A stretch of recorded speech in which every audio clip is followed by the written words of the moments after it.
What up, what up, what up? It's your boy Riggs, man. I'm here with part 3 of the Relapse series. Shouts to all my subscribers and everyone that's liked and commented. You make me want to do this more often. So I'm going to get into it. So part 3, I was homeless. I got evicted, all that shit. Ryan Leone knows I'm using now, and we're kind of keeping it secretive from each other, right? So I moved into this trap house in downtown LA. Well, it was actually a really nice back house, but I turned it into a trap house because I'm a tornado. I turn wherever I'm at. I'm trapping wherever I'm at, right? My roommate is Craigslist pimping, not with women, not like pimping and pandering, but like fetty wap concert tickets, black roofing tar, fine china, glassware, etc., and making hella money, dude. Making hella money. So I'm in this trap house, and I was like, you know what? I'm gonna get on methadone. Again, I hate methadone. I remember I was on 120 milligrams back in like 2014, and I got picked up on a warrant and did 6 months in LA County Jail. And I was kicking methadone for like 3 months, probably. Like, I didn't sleep for probably that long. Like, when you get in there, it's like they give you like a 3-day grace period before you got to start politicking and shit and like doing burpees. So I'm just sweating it out like on a fucking top bunk, like, right? That was 2015. So this is 2021. I'm on methadone, and I'm telling Ryan, like, still lying about my using, and he's like, "You're on methadone?" I'm like, "Yeah." So Ryan's like, "I need to get on methadone." And he wasn't going to the same clinic as me. He was going to this different clinic, and ridiculously high milligram on top of like the fent he was using, and the heroin and the meth and the coke. And Ryan didn't like meth. Like, he called it queer juice. He's like, "Oh, I'd never do that shit," but he did, dude. And smoking crack, This last run for me was really fentanyl, carfentanil, and Xanax. And I'd always loved benzos. Like, when I didn't have opiates, that was my second drug of choice, that and GHB. But this run, like, I was taking about 5-6 bars a day, so 10-12 milligrams of alprazolam a day.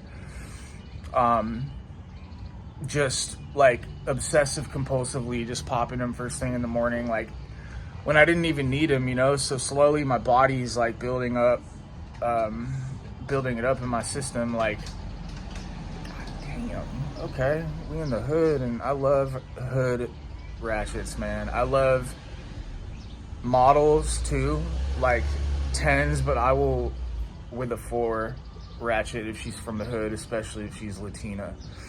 Anyway, Ryan had other plugs. I didn't know these people. Like I said in the previous episode, we would talk all the time on the phone. 1 second. We would talk all the time on the phone.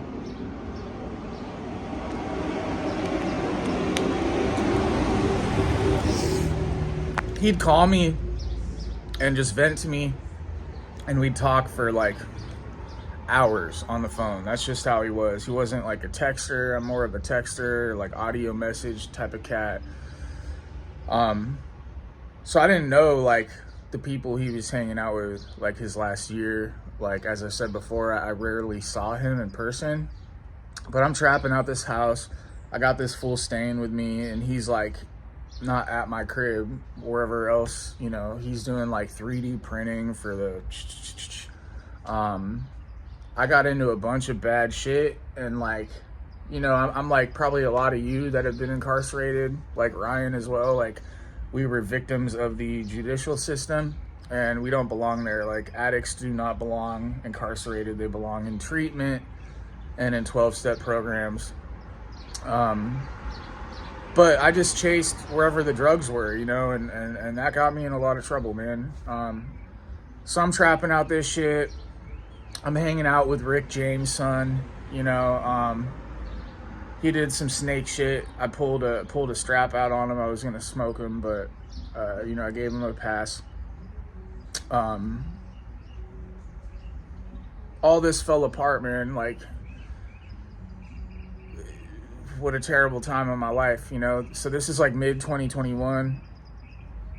My daily thing would be to pop bars.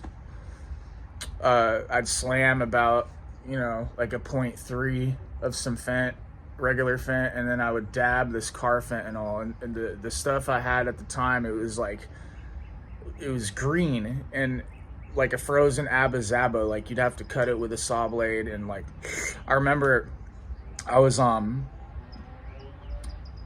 end of the chunk, it was like a 7-gram chunk of it, like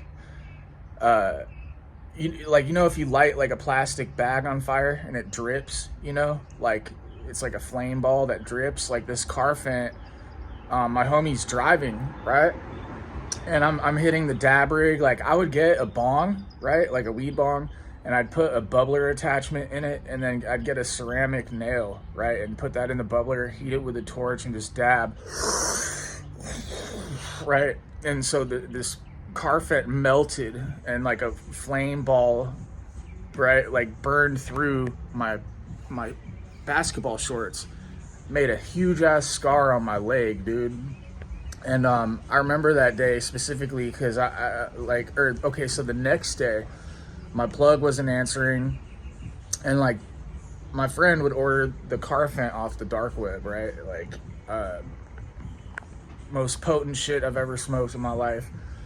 The next day, my plug wouldn't answer the phone, right? And I was so sick, and I also took a COVID test, and I had COVID, and I knew I had COVID. They better not put a pop-up on this because I said that. I had the CVD, right? And my plug finally answered the phone. And I'm smoking, and no matter how much I smoked, I still felt awful, dude. Like, it kind of felt like getting like cotton fever from slamming, you know? So I'd pop the bars, I'd smoke and shoot the fentanyl, I'd go to the methadone clinic, I'd take my drink, like thinking in my mind, like I'm, you know, recovering now because I'm on like a, you know, like a, what do they call it, MAP program or whatever, but like that was just how I justified my addiction, and now I'm putting more chemicals in my body, right? So I went to detox, like walked into detox, and insurance stuff, dude, like it didn't, you know, they would kick you out after like 5-6 days, give you a script for Ativan or clonazepam and a Suboxone script. I'd move the subs, repeat, you know. Another overdose happened. I was at my homegirl's house and it was weird. I still have the video. I'll actually post it, but I can't post it because I gotta keep it her anonymity because she's a good person. She's like married now and shit. I don't want her husband only knew, right? But she, like, I was the video, I'm like slumped over, I'm in my boxers, she's in her underwear and her bra, and I don't know if she knew like the password into my phone. I have an iPhone, you know, but she clicked like the camera thing so the camera would pop up maybe even if the screen's locked, and she like put it up like this, like on a stand, and was filming me, like, and like looking back in retrospect, I don't know if she was doing that.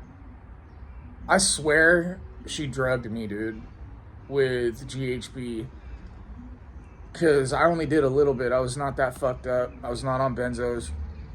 I swear she drugged me, but I may be wrong. I think she might have just filmed that video.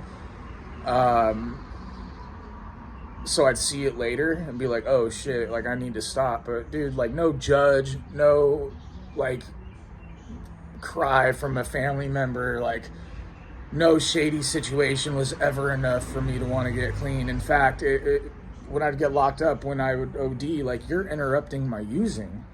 So I get out with that mind state like, oh, I wasn't done yet. I'm not done yet. I'm not done yet. Like if I'd only used for like a few more days, I'd feel better and then want to be sober and then I could do it on my own kind of thing. Like that's the insidious insanity of the disease of addiction, you know? I'm going to end it there. I will drop another video tonight or tomorrow. I need to write notes because this is all really a blur. Like I haven't talked about this with anybody like other than my sponsor. I need to make like bullet point notes of like what happened with Ryan. I appreciate you guys so much. Please like, comment, subscribe. Palabra.